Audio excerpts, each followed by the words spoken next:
The James H. Andrew Railroad Museum Speaker Series continues with Doug Nebbe and his presentation, Boone County Coal Mining and Railroads, recorded on Saturday, January 17th at the James H. Andrew Railroad Museum at the Boone and Scenic Valley Railroad in Boone, Iowa. Hi, folks, and welcome to the James H. Andrew Railroad Museum and History Center. My name is Mike Wendell. I'll be addressing people from back here because we have Zoom folks here, as you can see today. We began the speakers program in 2013, and it's been a good 13 years now that we've been doing this. Right after the completion of Doug's talk, Maria's work will be in the gift shop for a short time if you need to purchase any items. And then I'm going to just run down the speakers that we've had that are actually coming up. So we're going to have Don Huffsummer, who's going to be coming up Saturday, April 4th at 2 p.m. with the M in St. Allen, Iowa, called Don's Railroad. Then we'll have, just in backwards order, Saturday, March 21st at 2 p.m., Green Mountain, Iowa's Deadliest Train Wreck with Scott Phones. And then next month, we're going to have Gene C. Stevens, who's going to be talking about the train robbery that shook the West, or shook the nation, we should say. That's Saturday, February 14th at 2 p.m. And now we have our guest speaker of the day, Doug Nebbe, who's going to be speaking about Boone County coal mining and railroads. Hi, I'm Doug Nebbe. I live in Ogden. My pedigree is that my mother was born in Fraser. My grandpa was a coal miner in Fraser in 1893, the first year they dug the first shaft. And I guess that makes me an expert, so here I am. So today we're going to talk about Boone County coal mining, and the main reason for coal mining was that railroads used more than 70% of the coal mined. So they created the demand for the coal, and then they hauled it and burned it and whatever. And so coal mining in Boone County didn't start until the railroads got here. So we're going to talk about different types of mining. Hello. Before the railroads got here, there was local minings. And so it started out little coal mining. Actually, probably this is considered big before 1865 when the first railroad reached Boone. From that point on, the mines, the little mines like this, would haul the coal in wagons up to the railroad and fill railroad cars and ship it all over because there was immediate need for coal. In the early days, of course, if you didn't have coal, you burned wood, and we're in an area where wood is not plentiful. There was some, and the river valleys were full of it, but when you got up on the plains, there was no wood. And so here we are. Okay. So we're gonna go to talk a little bit about what coal mining looks like. And this is a schematic of an underground mine. This actually happens to be Ogden number 5. And I took this particular piece of the map because it shows everything we're going to talk about. So 2 ways they got coal, and one was called room and pillar. So on the right side, you see the little bullets that are attached to a tunnel, and that's called room and pillar, and they would leave some of the coal to prop up the ceiling. And then when you go a little further down one of the tunnels to the left, you see where there's arcs of coal, and that means that it's longwall coal, and they took all the coal. They didn't leave any, and they propped the ceilings up with random pieces of wood that they would dig out of the timber.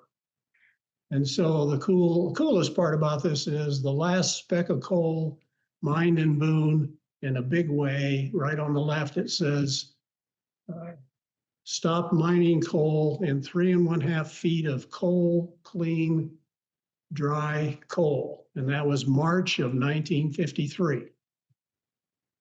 So serious mining started in 1865 and ended in 1953. Anybody have a question about this map that we're looking at? Okay. So this is my, the left map here shows essentially Boone County, and I scribbled on it where the towns would be, and I put a few dots where mines were. But the first serious mining occurred in Boone. And because the railroad got here and that allowed the market for coal to be much greater, lots of coal mines exploded all over the place. Coal in Boone was, a seam of coal was about 2.5 feet, and that was universal. I looked up a map much later, and they had 6 mines running at that time, scattered over Boone, and all of them claimed to be in 2.5 feet of coal. So the coal wasn't real plentiful, but it was coal. So in 1865, the first mine, serious mine, was started in Boone. And it went on until about 1920. Because Boone's coal seam was skinny, Boone was blessed with mountains of shale. And there's still one right on the west edge of Boone that some people call Mount Boone. And some of us have been to the top of that, probably maybe half of us, I don't know. Anyway, the reason for the shale was they had to remove that to have the miner have enough room to get and work and dig out the coal. So if you're working 2.5 foot seam, the only way you can mine with that is laying on your side. But if you take out a foot of shale, then you got 3.5 feet and you can work on your knees. And if you take out more shale than that, you can work bending over. So the mine owner decides, it doesn't pay to take it out, but it does in a way because it makes the miner more efficient. So 1865 was a start. And if we go to the mines, they're always kind of cool. This is just a random mine. It's a Boone mine. And I have no idea. I would guess 1930, 1925, somewhere in there, railroad cars. And so the mine shaft would have been right under the high point of this tipple. And you can see that the trestle running off to the left, all the shale and excess that they don't get paid for, they just dump it there and created mountains of shale. When I was a young man in the 40s and 50s, Boone had 3 high piles, and over the years, the Boone County secondary road system bought up 2 of those piles and hauled them away and put them into the roads. And the Miller family didn't sell theirs, and so we still have 1 left west of Boone. Nothing unique about this other than what you see there. Oh, so clear over at the left, the 1 mine car is full. There's 4 pumps of coal in it, and that's fines. In other words, when the miner mined the coal, he filled his little cart up, and they ran it to the shaft, and and the coal would be lifted to the top, and they dump it on a screen. And the miners and the mine owners always had to hassle about how big the screen would be. So the smaller the holes in the screen, the more coal got weighed and the miner got paid for. And they were paid by the ton. So each ton historically was either somewhere in the $1.75 to $2, 75 cents to $1 a ton is what they would have gotten paid. So we'll get the next one. I think this is the Grove Mine, and the Grove Mine is the one that's attached to the pile that's still west of Boone. This would have been taken in the 20s, and you see there's a bunch of horses that the men are holding. And they used them in the mines to pull the miners' cars full of coal over to the shaft, and then it get hoisted to the ceiling or to the top. Here we see full-size horses that are maybe 5 to 6 feet tall, and Boone mines had 2.5 feet of coal. They had to remove a lot of crap to get the horse to even fit. And so we'll see later, some mines used ponies or small mules. You didn't need as high a clearance for them. Another little interesting fact is when we look at the mine itself, on the right side, the coal coming down the chute is great big chunks. The next chute, it's chunks, but not great big. And then it doesn't show the fines. And the fines would have been at the very left of the picture, there's a part of a gondola showing, and the fines would have gone into that gondola. The mine owners liked the fines because they didn't pay the miners for it, but they could sell it for something. And usually it would be big users of coal, usually power plants or a big building, a hospital or a school or something would buy that. Okay. So this mine has a pile of shale behind it. And the lower part on the right side of the pile is snow. And so it makes it look weird. But that is a pile of shale clear to the left at the top above the buildings there. The mine was always accompanied with a wash shed. When the miners got done, they would go through the shed and clean up a little bit before they went home. And usually that wasn't enough. When they got home, the wife wouldn't let them in the house. And so they each had their own private wash shed at their house. And we'll talk about that in a little bit. This is the Grove mine, 2 pictures back. This is an abandoned mine. So this picture would have been probably taken in the 30s. And they essentially just walked away. The chutes are empty. And it's not very clear. But on the trestle to the right, there's those little coal cars that went into the tunnels for the miners to fill up. There's just a whole line of them on top of that trestle. It's a little hard to tell. And in the foreground, there's one of the carts right at the bottom on the right. And then when you go 2/3 of the way to the left, there's another cart, but you get an in view and they've dumped a piece of machinery in it. And it's sitting right there beside that gondola, just to the right of the gondola.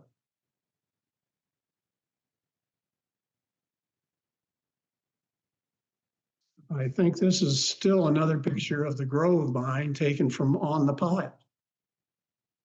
And so in order the pile steep enough, you can see they have a cable running up the center of the tracks there. And so they would haul the shale up by cable and they would dump it at the top and let the shale roll down the sides.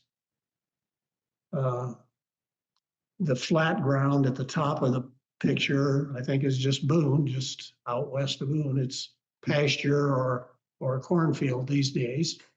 And all that stuff's been removed that you see there. So the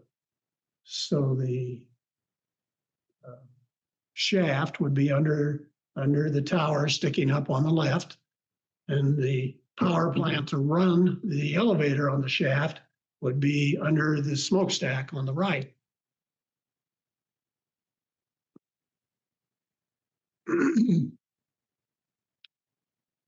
Another one of those unknown mines of Boone. Boone had lots of mines, and while I've studied it a little, I really, my expertise is Fraser and Ogden and Angus. So anyway, this just shows another one, so you know where the shaft is, right under where the highest tower is.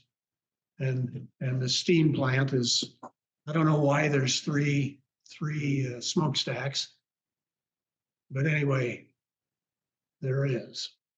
And you see the farmers or whoever, the people who just needed small amounts of coal, there's a wagon there. And then the second wagon, or the wagon furthest to the left, it's just a 2-wheeler. So they just wanted a jag. where the four-wheeler would hold 2 jags, I guess. And of course, there's, I don't know, a dozen miners in the picture. A mine like this would probably, so there's 2 types of miners. The ones that actually dug the coal out, they usually got the most money and they were paid, like I say, $1 a ton. And the day workers would do everything else, whatever they needed. And that would be dump the carts once they get to the top onto the screens and roughly sort the coal and run it down the chutes so they could sell it and move the coal on.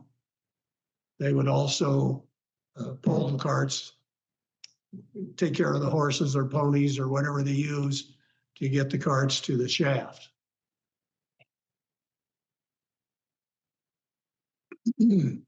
Now this is again, a steam operation inside to run a pulley to hoist coal cars, big sized coal cars up inclines. And the thing that was unusual about the Boone coal field was they had inclines to get the coal from river level to the prairie level. And so I'd never seen a picture of one of these, so I don't know much about it, but took 2 or 3 guys to keep the steam power going to run the big pulley wheel there on the left to cable the cars up the hill. So the next picture shows an incline. And so if you look up the incline and then to the left, out among the trees and stuff, there's a smokestack sticking up and there's a pole sticking up. That's where the powerhouse is. And the cable would have laid between the 2 rails. And they would hook it to the cars and hoist it to the top. And we have two guys wanting to be in the picture sitting in the middle of the tracks. They wouldn't be there for any good reason that I know of. And I assume the little shack at the bottom would have just been cover for when they were hoisting cars up. Of course, there'd be 2 or 3 or 4 guys at the bottom having to stretch the cables and hook them up and whatever. And that would just provide them a little cover out of the weather. I think that's what that is. Okay, the next picture is a second incline. And this one has the power plant on the other side of the incline. This incline, again, it has 2 tracks down below to sort empties from fulls. And it has a shed at the bottom for the workers for protection. And that's how they did it. And it was roughly, well, it was under 200 feet. The inclines were roughly under 200 feet to pull the cars up to the top.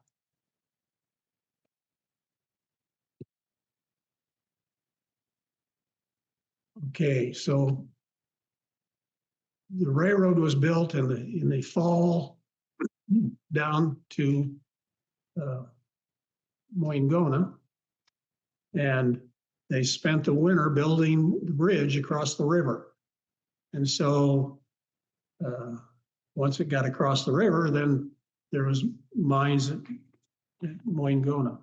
So almost all the early mines were in the river valley because it stopped them. They didn't have to dig a 200-foot shaft to get there. They only had to dig a 60-foot shaft. So Moingona had 6 big mines, all shippers, and the big demand for coal is as soon as the railroad got there, the big demand for coal was in western Iowa and beyond, because this is the last coal going in that direction. And so in 1866, immediately they were digging mines and getting coal, and that went on, most mines would last 10 years if you were lucky. Occasionally you get a mine that would run 15 or 20 years. And so they were always digging the next mine and the next mine. And one thing that caused that would be that the new mine really wasn't new. All the equipment came from the old mine they abandoned, moved it over and dug the next shaft. And so one of the other things that the river provided was, this is the last big timber. So in 1866, they got across the river at Moingona, and they made it to Council Bluffs by the winter, actually just the early 1867. And so that opened up the whole Western Territory for places to ship coal. It also meant that they could ship lots of timber. And so the big dimensional timber would go into, of course, big buildings or big railroad trestles. And so over the early years in the 60s and 70s, the Des Moines River Valley was stripped of all of the timber, almost all of it, and sent elsewhere for use in building.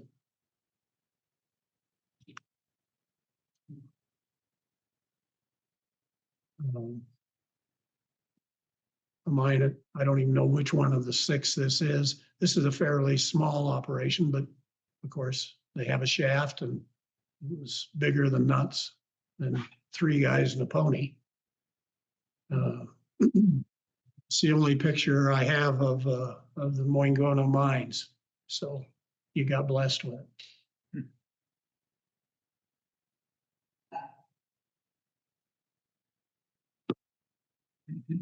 The next coal field to open up was Angus. And Angus started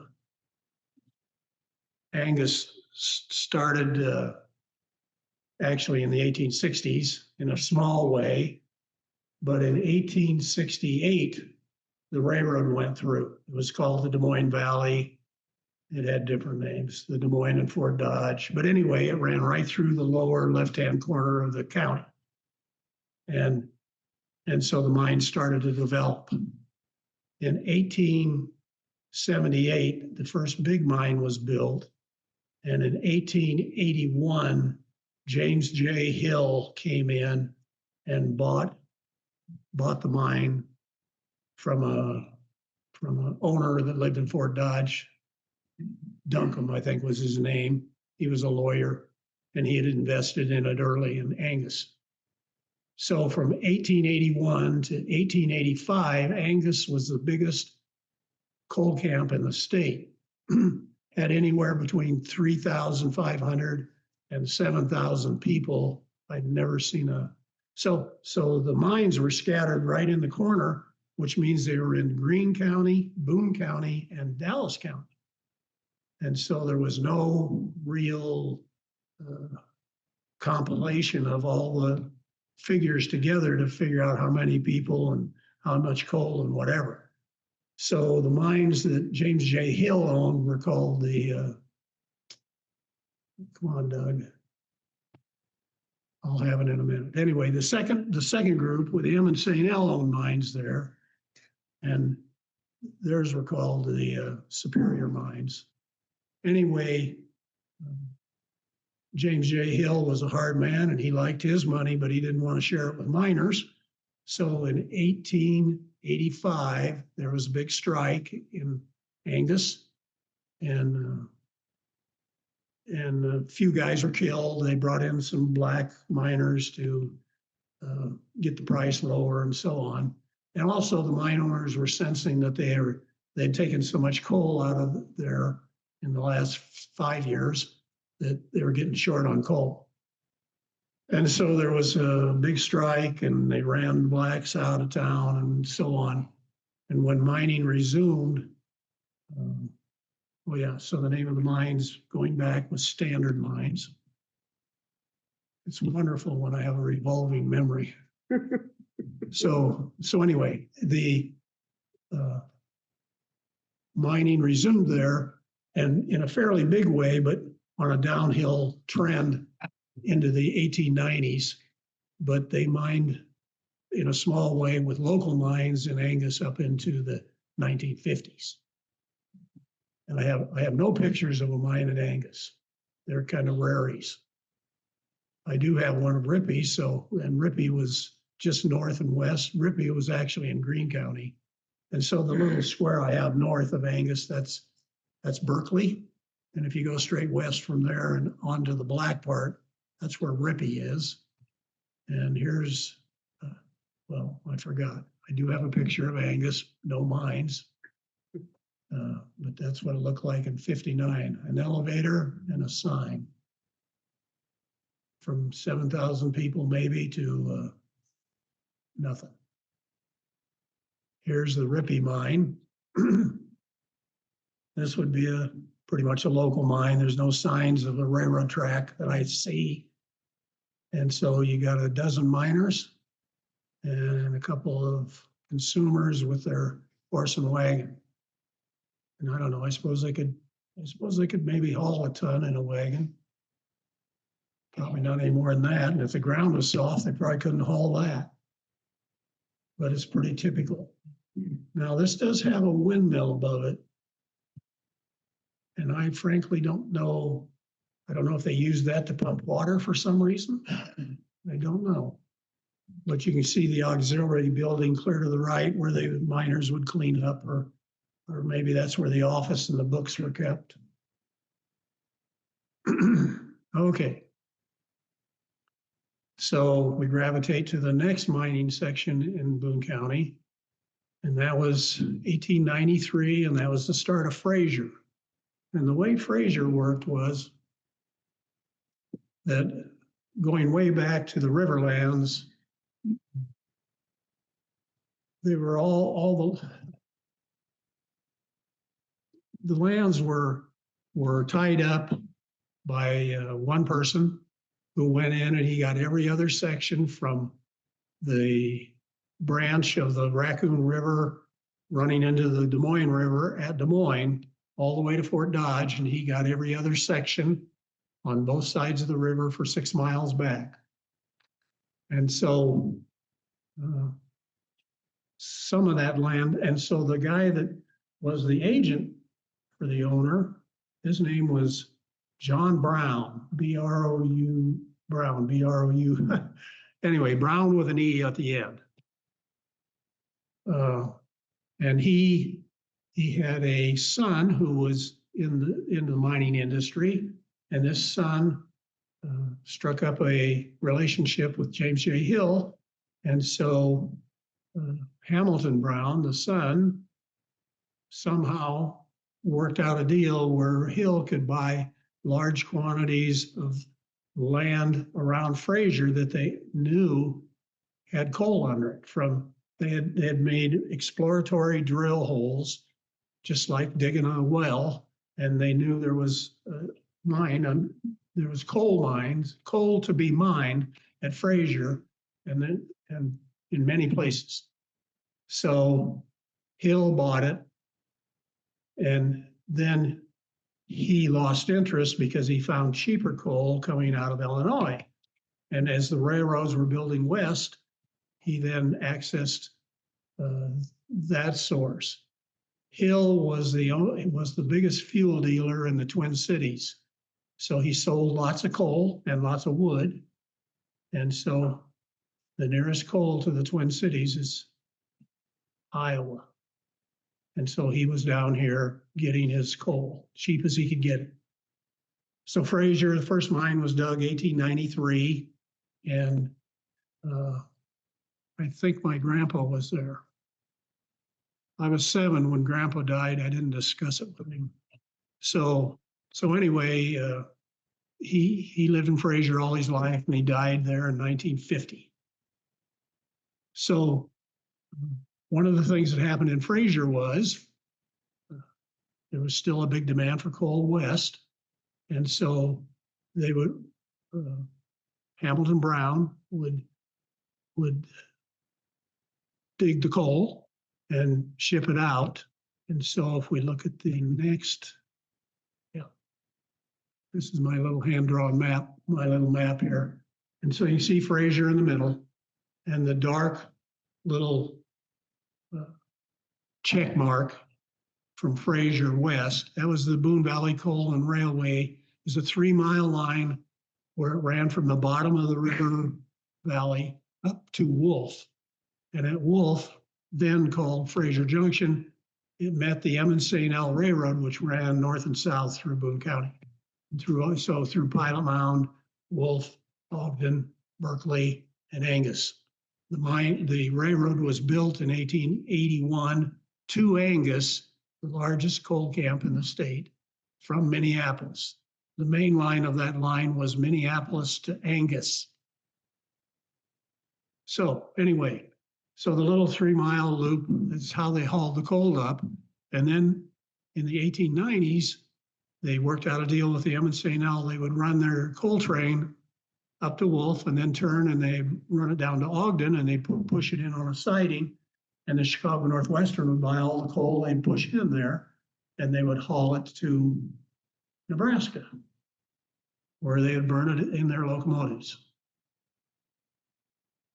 In 1900, the Fraser bunch worked out a deal that the Chicago Northwestern would pick up the coal in Gallery. So from Wolf northwest up through Boxholm, they built a railroad in 1895 to Gallery. And instead of going to Ogden to dump the coal into the Northwestern, they went to Gallery. And that's what that map shows.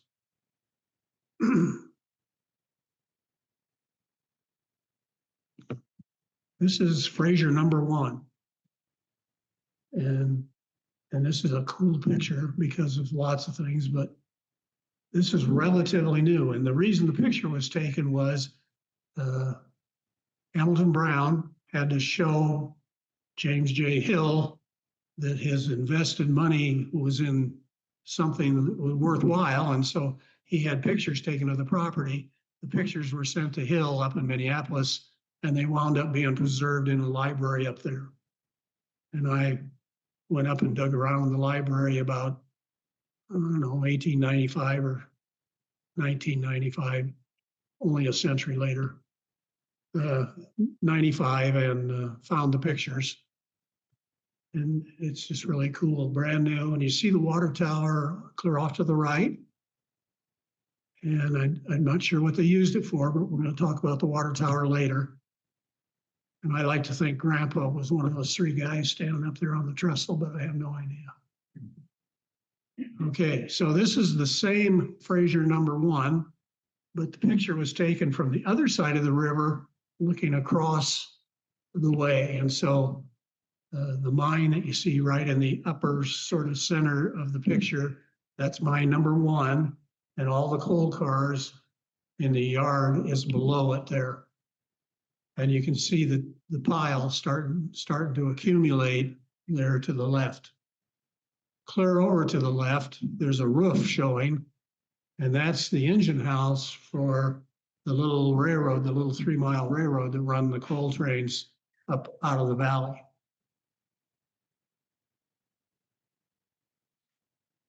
This is another picture of Fraser number 1.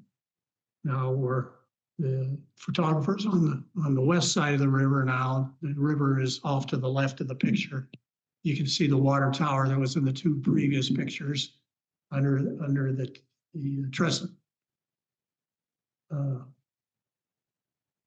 So if you look at the coal cars under the mine to the right, behind the train, you can see that's where all the that's where the miners' coal went that they didn't get paid for.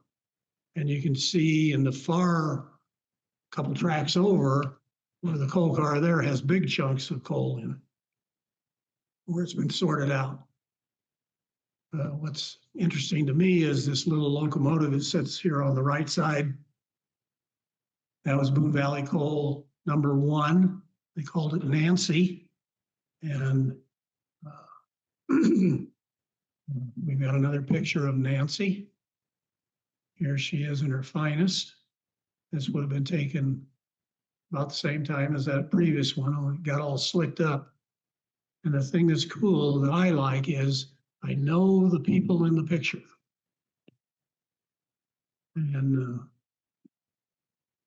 time out for a minute here. I got to take a drink of water.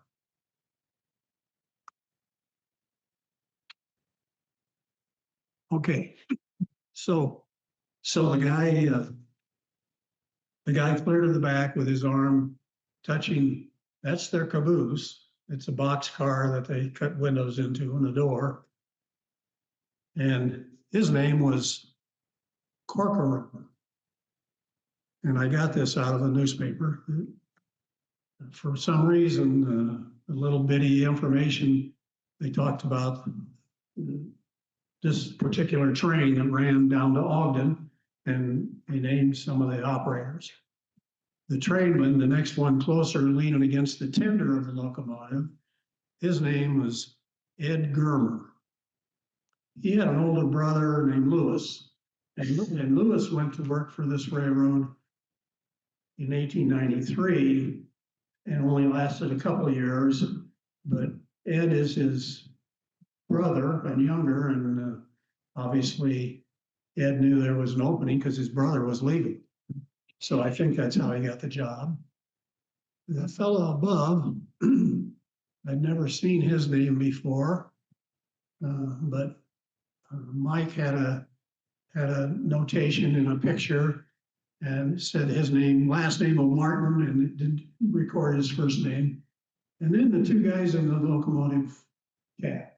The engineer, his name was George Schaefer. And the young man standing down between the tender and the engine was his son, Clint. And I happened to talk to one of George's other sons who also worked for the railroad most of his working life. His name was Frank Schaefer. And he identified this picture, and he identified the engineer and the young man as his brother. Clint, he lived till he was 20. He died of flu in the Spanish-American War. So this is before 1900. This picture would have been late 1890s. Anyway. This is Ed Germer again, standing on the end of that boxcar that we're talking about that they cut doors and windows in, just parked on the track there. You can see the trestle behind him where they dumped the shale. And this is number 5 at Fraser. It's right in the middle of the picture, right below the trees. You can kind of see it above the gondola. So the gondola in the picture is Newton Northwestern. And the Newton Northwestern got finished in 1904. So this picture would have been 1905 or 6 or 7, somewhere there. So it's the Fraser Depot to the left, one of the interurban cars that they ran on the Fort Dodge Des Moines Southern, or the Newton, Fort Dodge Des Moines Southern, and it's electric, and so they didn't start running electric cars until 1907. So this is after that. And here again in this picture, you can see the power plant for the mine and number 5's head lift. And I'm sure that lift probably came from Fraser number 1 because it got abandoned, and then it would move the equipment over and dig a new mine. This is a picture now back on the east side of the river, looking across the river, the power plant right in the middle. And so the ground around the Des Moines River at Fraser is the prairie land's about 200 feet above the river. So you can see the smokestack is, I don't know, 170 feet, something like that. But what's interesting is, starting at the left, there was a coal tower in Fraser that the railroad built, that they would load the steam locomotives up with the coal. They would mine it in Fraser, run it up onto the tower, dump it into bins, and then the locomotives would get fuel from there. And then as you go to the right, there's a bunch of little houses, little white roofed. I can see 3 of them. There's one, and there's some trees, and there's 2 more close to the power plant. Those were houses just like we're looking at in front of us here in the picture, all built for the miners to live in. And then as you go right from the power plant, you can see the railroad right away going up through in that light spot going up through to the top of the prairie. And then next to that, Fraser number 3 sat right along the railroad tracks there. The number 1 we were looking at earlier sat right at the far left of the picture. So number 1 was at the left, number 3 was beside the track there, and number 5 was just out of the picture, clear to the left. In 1912, there was a flood at Fraser, which there were several. And here the dark building out a little bit from the left, that's the depot at Fraser. And then if you go out another little bit, the power plant, well, you can see the stack sticking up among all the electric power poles, the stack for the power plants there.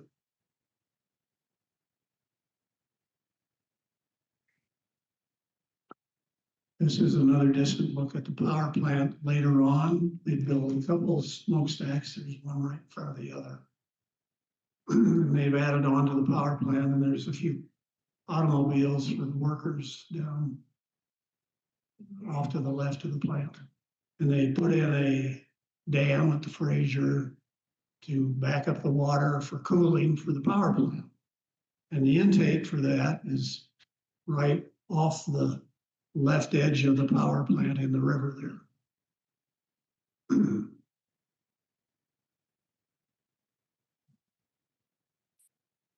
There's another picture of the power plant. And the one thing that's unique about that power plant is that Iowa coal, if you put it in a big pile and left it outside, was full of sulfur and other things, and eventually it would catch fire all by itself and burn. So this power plant is one of the reasons I've been told that supposedly the coal came out. Anyway, they built this big swimming pool right at the south end closest to us. You see the light colored blue at the bottom of the stack. That was a great big coal holding pile or pool. And they would run cars, coal cars out over that and dump the coal into that. And then there was a conveyor, you see it coming up to the right of the smokestack, and it runs right along the left edge of the building.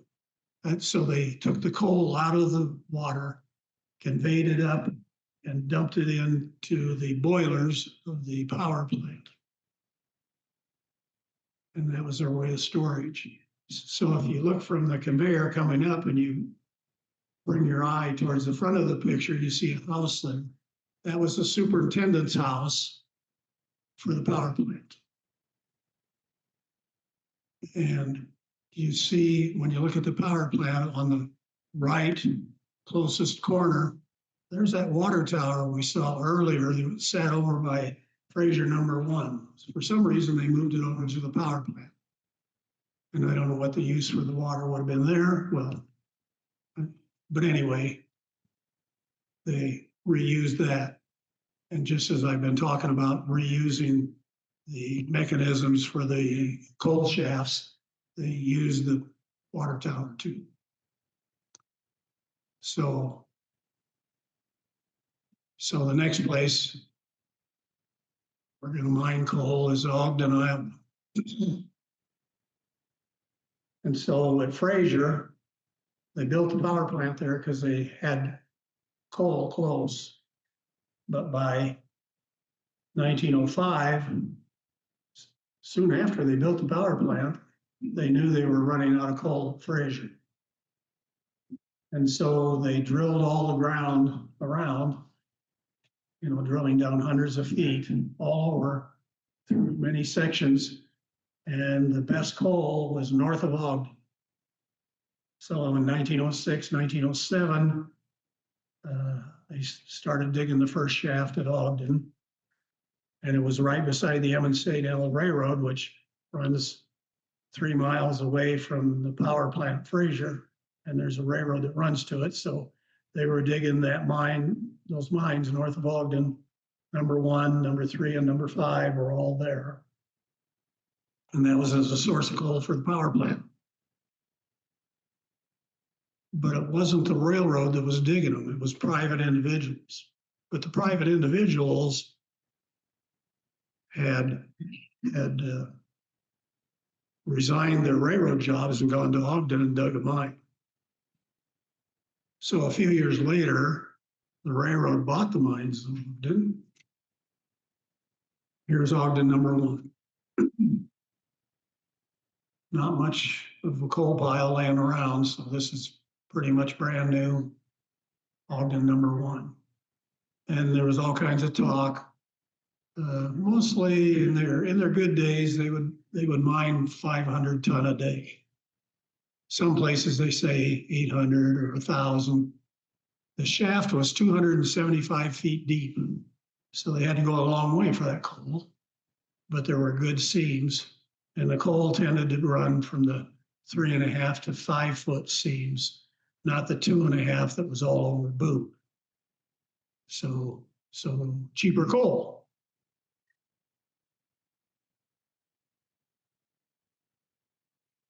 This is another view of Ogden after it had been there a little while. Crummy. It's not a real good picture, but you can see they're already stacking up some waste. So with a bigger seam of coal, there would be far less waste per ton, and they wouldn't have to move all that stuff and not get paid for it. So cheaper coal. This is a picture of Ogden number 2, and that mine was south of Ogden, right along the Emmons St. L. And they built a siding from the Emmons St. L over to this mine. And you can see that the power plant was underneath the stacks, smokestacks, and the shaft was right at the bottom of the tower there. And here's picture number 2. They've got it all sided, and they're starting to pile up waste.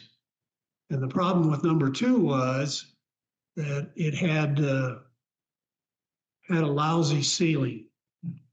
And so the miners would dig out 50 ton of coal one day, and they'd go home and sleep, and they come back the next day, and then they have to move 50 ton of dirt before they could get to their coal again. And they did that for a little while, and then they sold it to somebody else. So that's what happened. Number 2 was never a big producer.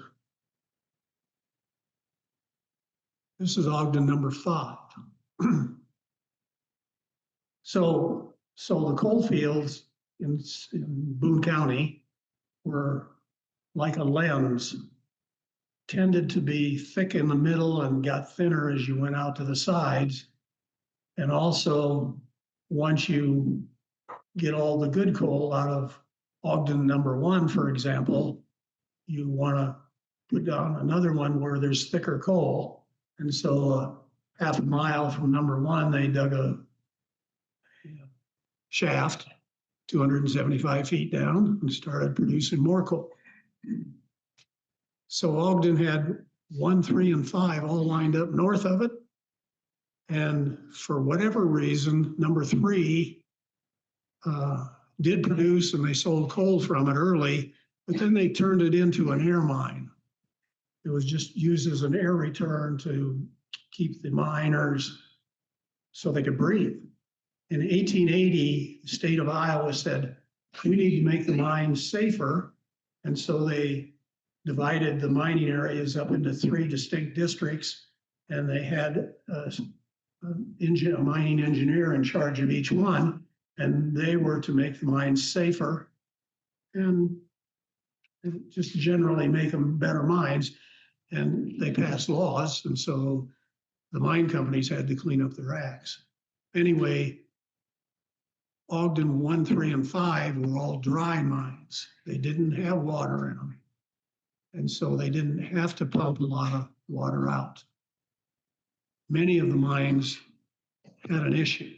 So going back to Fraser mines, they had 7 mines up there. 6 of them were all connected with Fraser, but the railroad that owned Fraser then turned around and bought the Ogden mines. And there was only one mine at Fraser working, and that was number 7. So they renamed it Ogden number 4. And so over the years, people are confused about that, but Fraser number 7 mined some coal, but then was turned over to the Ogden Coal Mining Company and called their number 4. And that mine was unusual because all the rest of the mines at Fraser were down along the river, and that one was up in the prairie. And so the railroad had to run a spur about a mile up out of the riverbanks up to the prairie. So it was a very steep grade. They could push a couple empty cars up and they take one loaded down at a time. Fraser number 7 caught fire and they sealed it up to put the fire out. And a week later, when they opened it up, water was within 10 feet of the top of the shaft. So they had to pump all the water out and try to seal it up. And then, believe it or not, a couple of years later, it caught fire. So the wettest mine around caught fire. And that was the end of Fraser number 7 or Ogden number 4. Okay, this is a picture of some kids at North Ogden, and you can see the mining houses in the background.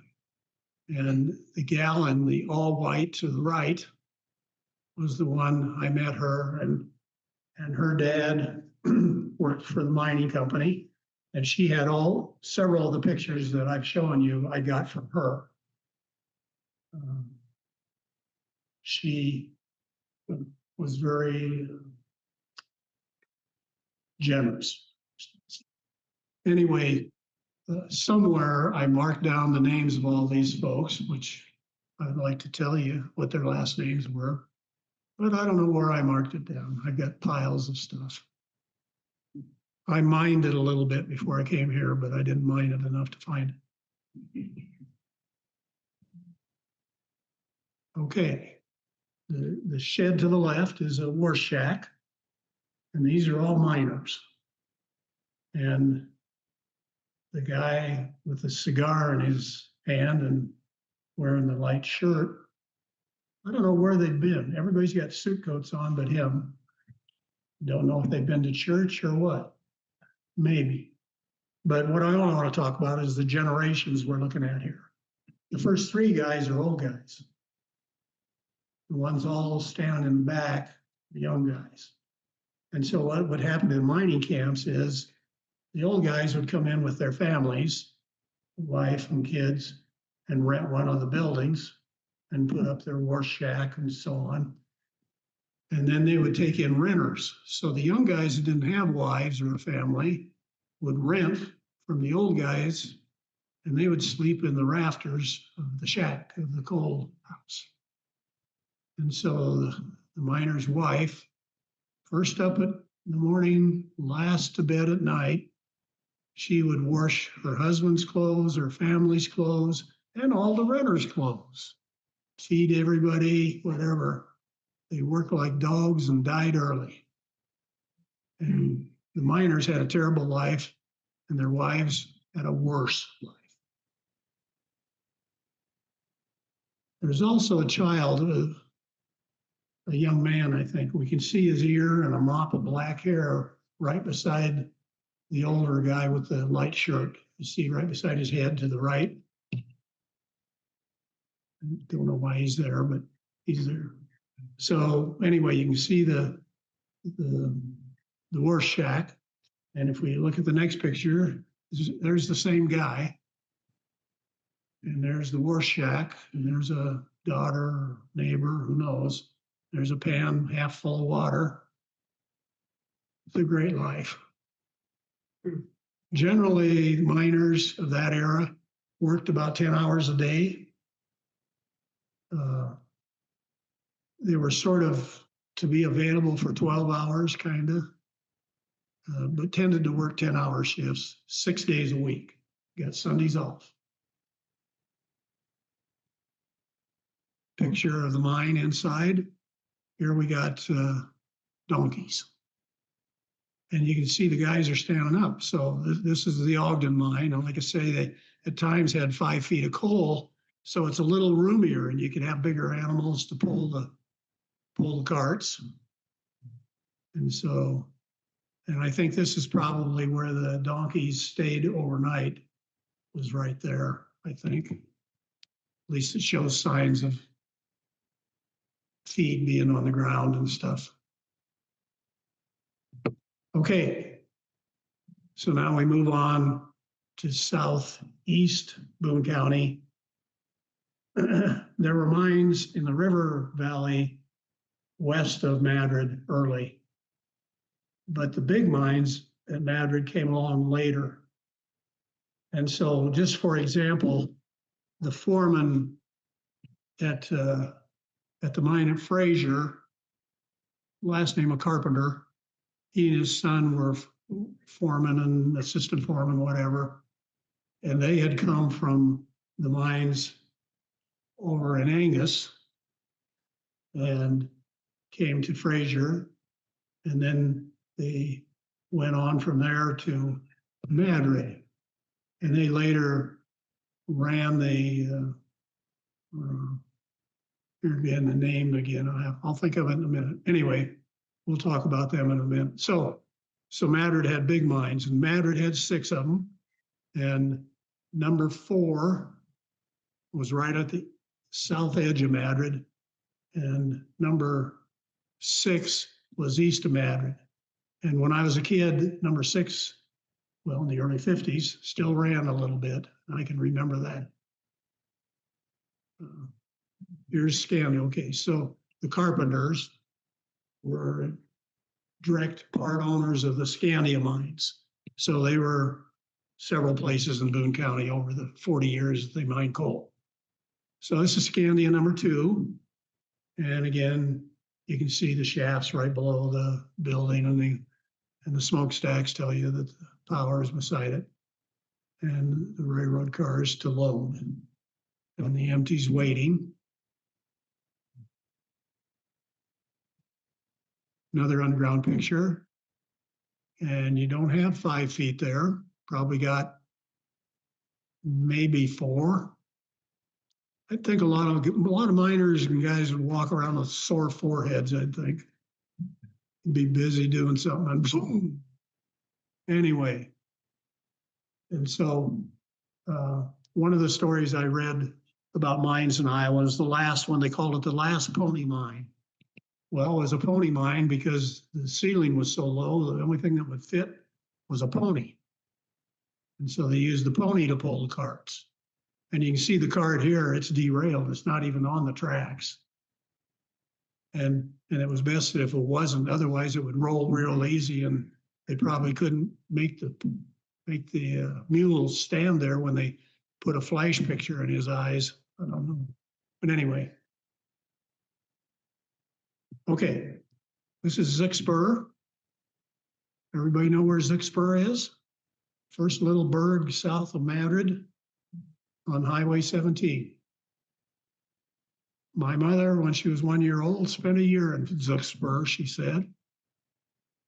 So my grandpa was miner, and when Fraser failed, you go where there's coal mining, and he worked in the Zickspur mine. He worked in the High Bridge mine.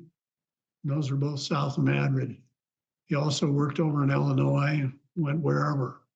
And we'll talk a little bit in a minute about that.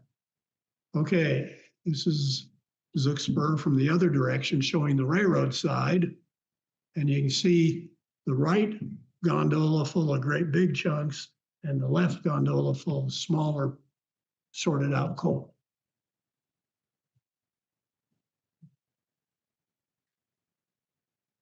Whoops. Got in a hurry here. Okay.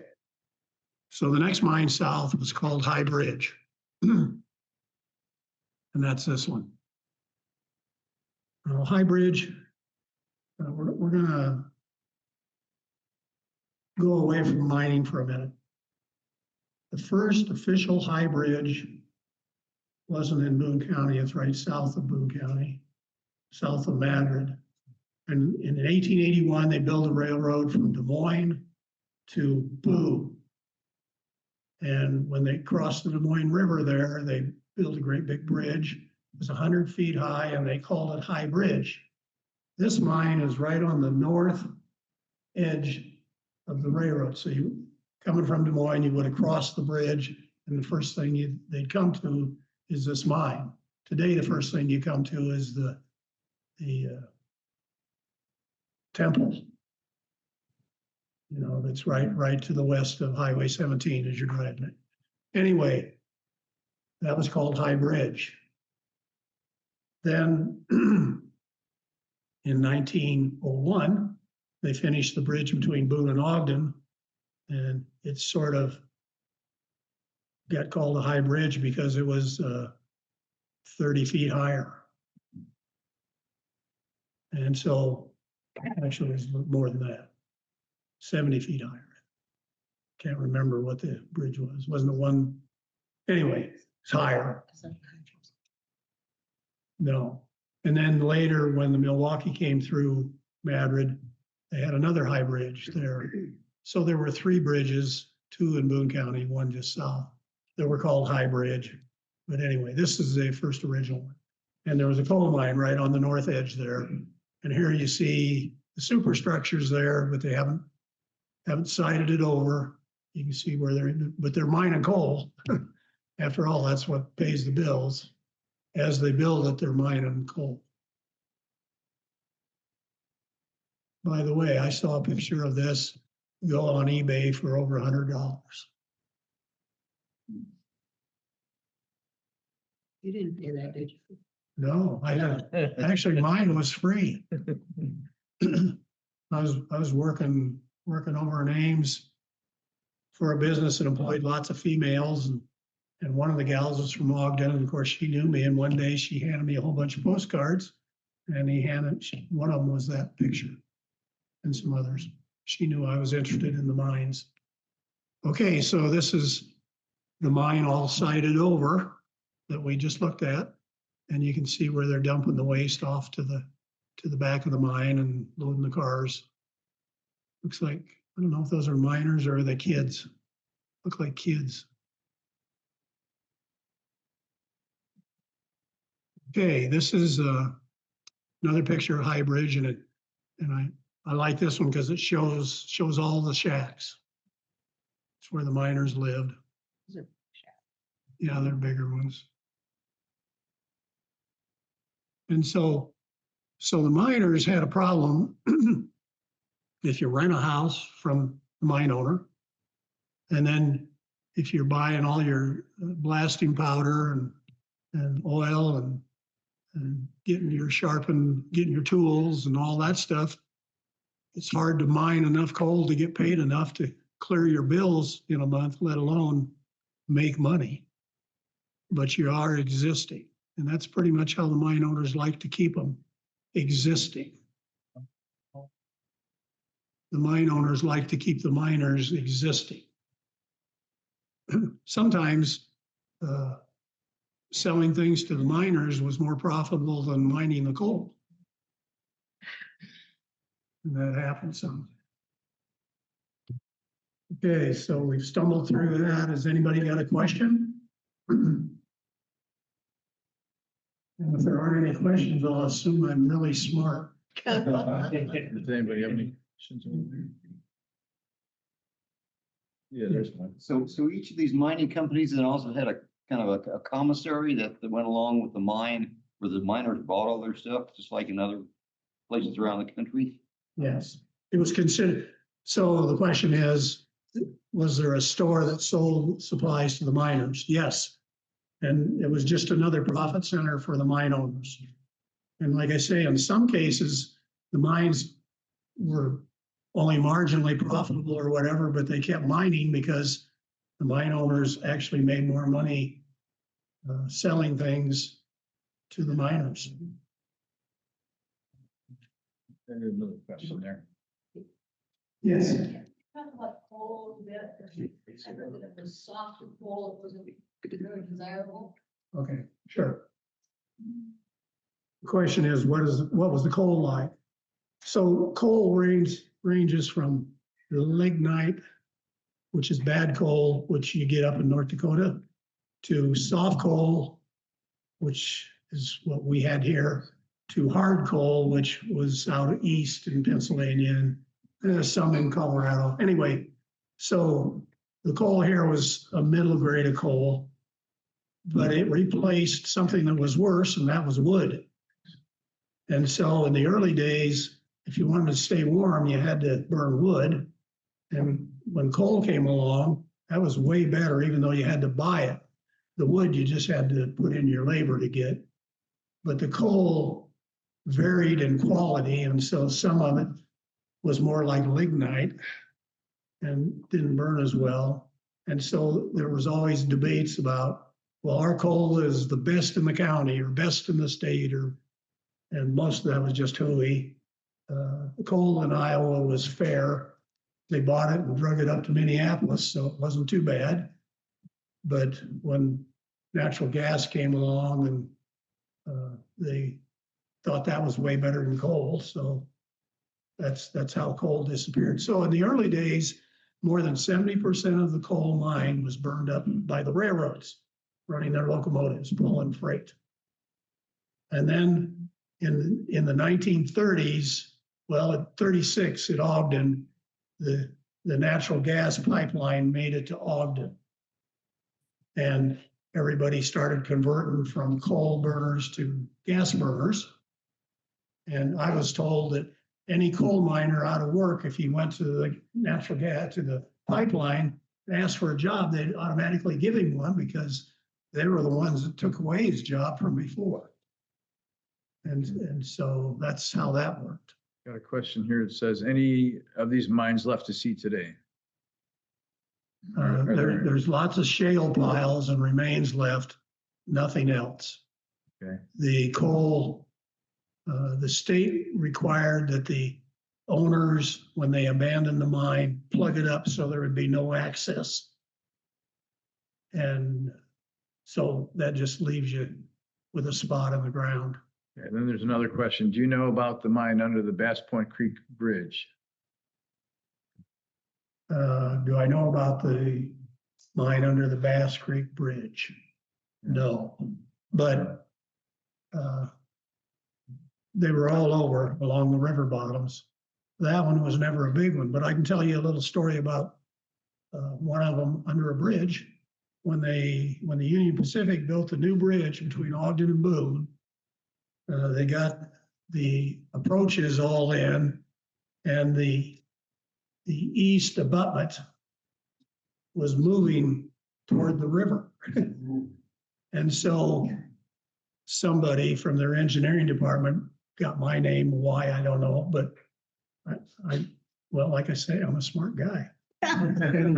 Anyway, he called me up and wanted to know how deep were the mines. There was a mine right where the east abutment, where they put the east abutment. And I said, well, I'm sure they were working the same seam as on the west side of the river, and the shafts on the west side were 275 feet deep. And I didn't know how deep they were on the east side, but they were probably the same. And he said, oh, they can't be that deep. And they went and rebuilt their own with no information, I guess. And so that's where it is today. They moved it about 100 feet further away from the river and put in a new abutment and built their bridge. Okay, we got someone who said you can see the coal seam in the river just north of the wagon bridge from a canoe. Yeah. Okay. Yeah, actually along the river, there's still lots of seams of coal. If you're looking, you can see where the coal juts out into the riverbank. Okay, then we got another question. Was coal in Iowa linked to Kansas or Kansas City coal? There was no coal in Kansas or Kansas City. Any coal there had to be shipped in. There was none. So the Des Moines River Valley, from there west, no coal. And when you go to the north, from about Fort Dodge north, no coal. So you got a question. Yes. Is the Fraser Dam in the picture, is that the same dam that's there today? Yes, it is. Yes. Actually, part of it got washed out over the years, but replaced as long as the power plant ran, they needed the dam to back up the water for cooling. And the power plant crapped out late 50s. So the railroad and the power plant, the electric railroad was sold in 55 and mainly replaced with diesel power. And that left the power plant selling their power to the ships and mines in Fort Dodge. And so Iowa Light and Power, or one of the power companies east of us, bought out the Fraser Power and started supplying Fort Dodge with direct power that way. And so they phased out the old power plant in the late, I think 50, I don't remember, 57 or 8, they quit running the power plant, Fraser. Yes. In Illinois for a number of years, north central Illinois, and the Milwaukee Road had several mines, Cherry being one of them, and one of the worst mine disasters for a fire. But were there very many of the Iowa mines actually owned by the railroad, like some of the Illinois mines? Yes. So who owned the mines in Iowa? Was it the railroads? So the railroads all own mines. So the standard mines at Angus were owned by the M&L. All the mines at Buxton and Munchauchingnock, or however you say that, another big mining company down in southeast Iowa, that was all owned by the Chicago Northwestern. And so Chicago Northwestern got all their coal for this area from the southeast Iowa until that ran out, or until the diesels came along. Yeah. Yes. Do you know anything about the social structure, and were the jobs of the miners considered, kind of the bottom of the heap, or where, people who were willing to take those kinds of jobs, what drove them to do that? Okay, who worked in the mines and what was the social structure? So anybody that worked for the mines could get a job. So the day workers, the guys up on top, whatever, the janitors of the company didn't need any skills, and so they were the lowest paid, least critical to the jobs. And then there were the older miners. Anyway, the longer you've been a miner and hadn't gotten fired or killed, you were worth something because of what you knew. And so the hierarchy for the miners themselves was how long they survived without dying or quitting, or getting injured. I'm sure a lot of them gave up the business because they had a bad back.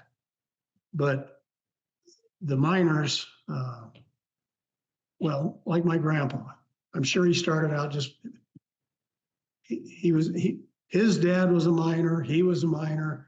And so when you look at a mine, especially where they had room and pillar mines, Dad would take his son when he was 12 or 13 or 14, take his son into the mine with him.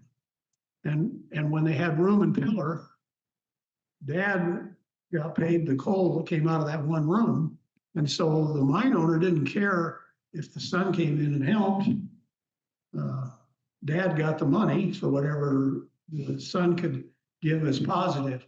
When the son got to where he was knowledgeable enough that he wouldn't die, or that he could work hard enough that he could get the coal out, then the mine owner would hire him as a new miner. And that's how he got his job. So he started out no pay under Dad.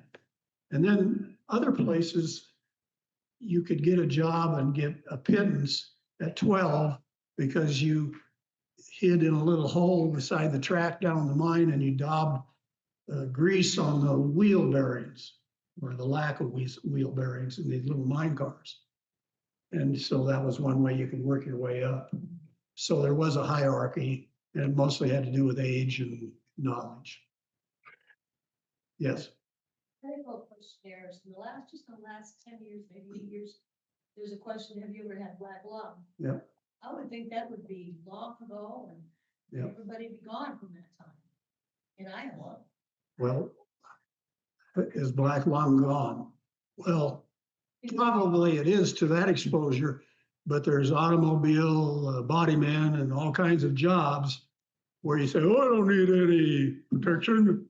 I mean, there's all kinds of things that screw your lungs up. Just always- Yes, well, it originally came from the coal mines. Yes, I have a question. I was interested in looking at the rails and ties. Did they put the rails and the ties in by hand back then? Cause you know, we Sure. have big machines and stuff now. How Well, did yeah. Were they steel? Yeah. Actually, they put them in by hand. There, one of the early pictures we had there, it showed a picture of the rails coming out of a little slope line, and then it turned to wooden rails. And that was a small time job, and they just, so the lowest workers, the guys that sort of were the janitors of the mine, they were in charge of pushing the cars around, putting the tracks down, moving the tracks to someplace else, all those things. Getting the cars out on the pile and dumping them and bringing them back and so on. The ties made ahead, like what we have now, or? Well, yeah, but they didn't use fan. In the mines, they just would take a log and skim a little flat spot off and throw it down. The cars in the mines only had to support a couple tons. And so it didn't need a convention tie. And so they just sort of jury rigged the rails in down in the mines. So I can't remember. I was reading a story about over at Centerville, which is the Boone County Centerville, right across the river down by the Boone Waterworks. There's a little town called Centerville. One of the mines there, something happened and they didn't, usually they would salvage the head stuff and put it in a new mine. Well, they also salvaged the rails and stuff out of the mine and went to the next mine and put the rails down. There, they just covered her over and buried it. And so the rails are down there waiting for you to push a cart over. Your picture that was interesting, where the car was off of the track and sitting, and Yeah. it made me curious about it, because living in Marshalltown, they dug up the trolley tracks and they have saved them. Yes. One of the very rare things they've saved them. But thank you, I have totally enjoyed everything that you shared. Well, thank you. So in Marshalltown, they had a street trolley. And of course, nobody managed to pull that up. They just covered it over when they hard surfaced the street. And so now today you want to get all the crap out of there. And guess what? There's a track there, steel rails. And so, yeah, there's probably still steel rails on 8th Street in Boone. I don't know. Yeah. Okay, anything else? Yes. What have been the top population of miners, like when it would have been in its peak, about how many would have been engaged in mining? Oh, boy. Well, let's just talk about Boone County. I think there were, in the early days when mines were at their busiest, about 1915 to 1920, that's when coal mining peaked. Boone County probably had, I don't know, 2,500 miners in the county, maybe more. And towards the end, all the operations like Ogden number 5, which was a big mine at one time, they were down to a dozen guys just for the local. And so I don't know what the percentage of population they've been, but I would guess in the early days of all the jobs you could get is probably 10 or 15% of population, 20 maybe. Yes. I read that in Fraser, especially, there was a large population of blacks in the woodlands. Yeah, they brought blacks into Fraser to break a strike. They also brought blacks in at Ogden to break a strike. They brought blacks into Angus to break a strike. And so another thing that happened with miners was they rented their house from the mine owner. And so if you got crossways with the mine owner, he could just have you thrown out of the house and you didn't have a job, didn't have anything. Where my grandpa, who was in Fraser, they allowed the miners, if they could afford it, to buy the house, not just rent it. And so he lived in that house in Fraser till he died. And it was still there until, I don't know, 20 years ago when they dug it up and pushed it out of the way. And so there was no continuity to being a miner. You had no place you could call home. You were always a vagabond looking for something to do. And so because my grandpa owned a house in Fraser, that was always home. So my mom was the seventh of 7 kids. And I had an uncle that graduated from Roosevelt in Des Moines.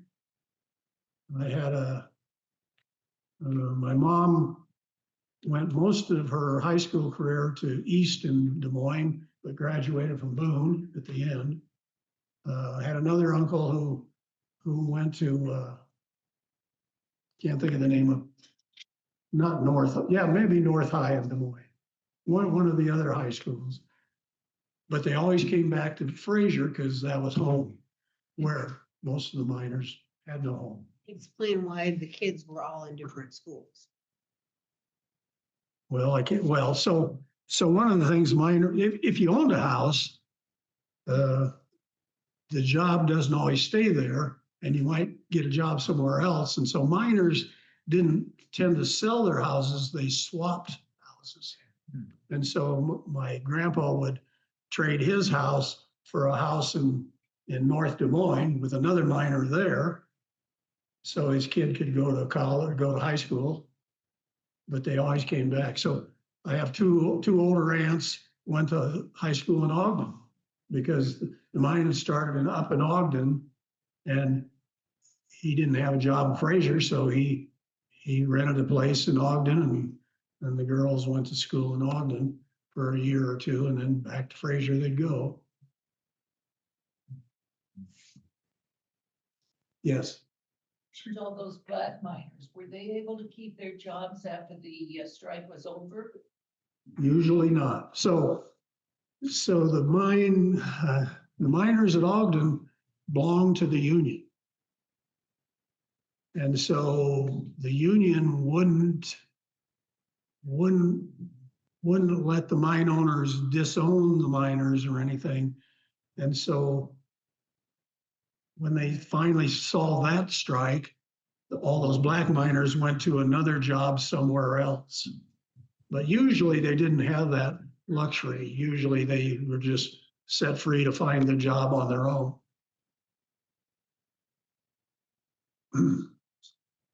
And so over the years, you'd have a few left behind too.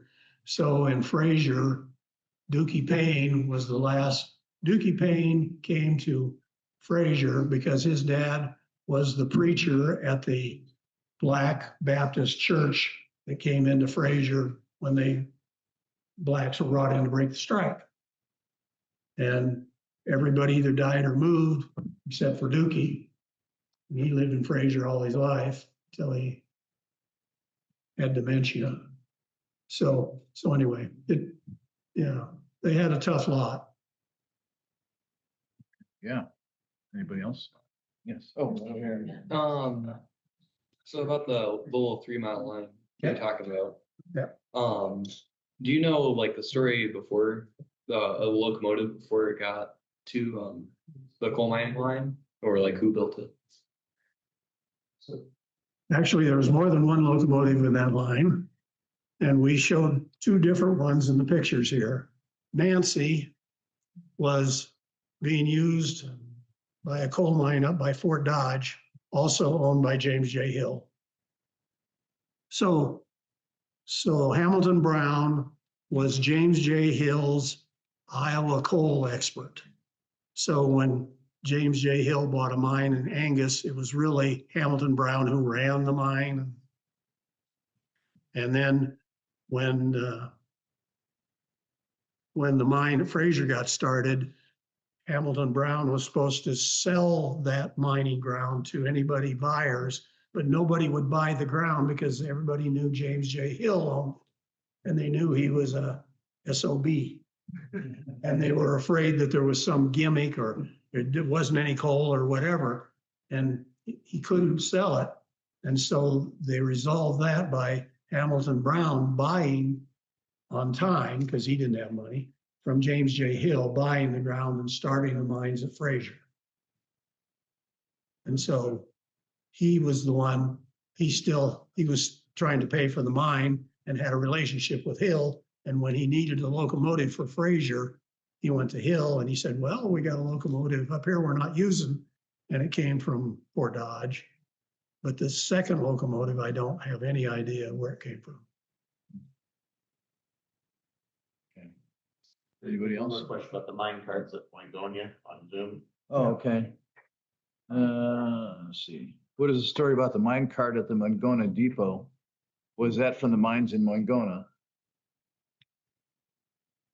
What was the story about the cart? The mine cart at the Moingona Depot? Moingona Was Depot. that one that was from the mines in Moingona? I would guess maybe, but probably not. The carts were given away. I mean, they weren't worth anything if you didn't have a mine. And given away and sold, and they were moved from mine to mine. And so because Moingona was mining went out early, those mining cars all went somewhere else. And so probably was not connected with the mines at Moingona. Okay. All right, everybody good? Thank you. Okay, thanks so much.